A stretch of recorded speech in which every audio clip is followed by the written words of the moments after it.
नमस्कार सर्वांना। आज आपण हा जो काळा झालेला तवा आहे ना तो स्वच्छ करूयात।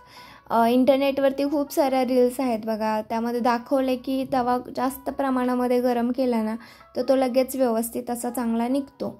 तर आपण तीच पद्धत इथे बघूयात वापरून की तवा चांगला क्लीन होतोय की नाही। तर गॅस मी फुल केलेला आहे आणि त्याच्यावर असं पलटी करून तवा ठेवते। तो सर्व बाजूने गरम व्हावा याच्यासाठी असं फिरवत राहूयात आणि बघूयात निघतोय का। खरं तर असा काळा तवा असेल ना तर तो एकच तवा तुम्ही डोसा, कुठल्याही पिठाचं घावण, चपाती 3 in 1 असं तुम्ही तो तवा वापरू शकता। मी वापरायचे, मला इतर डोशाचा तवा गरजच लागायची नाही की तो वापरावा म्हणून, कारण याच्यामध्ये अजिबात चिकटत नव्हतं, व्यवस्थित छान असा डोसे पण व्हायचे। पण आता हे कडेने खूपच जाड लेअर झाल्यासारखा झाला आहे, त्याच्यामुळं म्हटलं बघूयात आपण ही पद्धत वापरून तो व्यवस्थित होतोय की नाही तवा। तर मी आता बघते जास्त प्रमाणात जर गरम केलं ना तरच ते पटकन निघतं आहे, कारण आपण सुरुवातीला थोडंसं गरम करून मी बघितलं तर फास्ट निघत नाही आहे, ते जास्त जोर द्यायला लागतो आहे। तर आता आपण अजून जास्त प्रमाणात गरम केलेलं आहे आणि गॅस चालूच ठेवलेला आहे आणि बघूयात निघते का। तर बरोबर याचा परिणाम होतो आहे। जर जास्त प्रमाणामध्ये गरम केलं आणि गॅस चालूच ठेवला, चालूच गॅसवरती जर आपण हे करून घेतलं ना तर लगेच निघतं आहे। ते उलटण्याच्या कडा असतात त्या कडेने काढून घेतलं ना तर पटकन निघून जाते बघा, होतं आहे ते व्यवस्थित बघा। मला तरी वाटतं आहे की चांगला रिझल्ट मिळणार आहे। जर जास्त प्रमाणामध्ये जर खराब झाला असेल ना तरीसुद्धा तो तवा चांगला निघू शकतो, याच्यावरून समजतं आहे। तर मस्त झाला आहे तवा, निघतं आहे।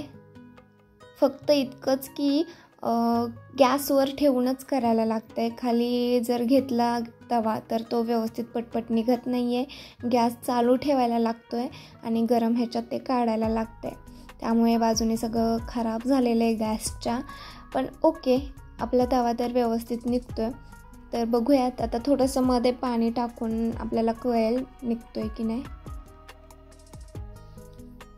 तर दिसतो आहे निघल्यासारखं, हो ना, पांढरा पांढरा असा वाटतो आहे, थोडासा कलर राखाडी कलर आल्यासारखा वाटतो आहे। तर बघूयात आपण याच्यात आहे ना थोडं पाणी बाजूला काढून मीठ आणि लिंबू टाकून सुद्धा बघूयात। लिंबाने सुद्धा स्वच्छ होतात भांडी।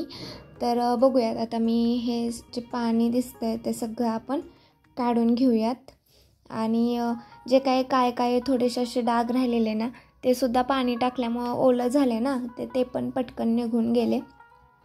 आता मीठ टाकलं आहे आणि आपण लिंबू असं चोळून घेऊयात, बघूयात याचा परिणाम काय होतो आहे।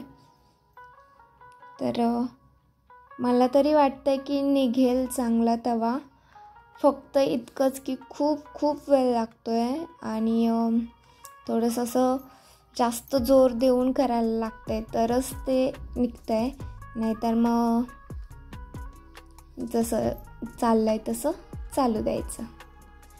तर इकडे सगळ्या बाजूनी मी मीठ आणि लिंबू लावून घेतलेलं आहे।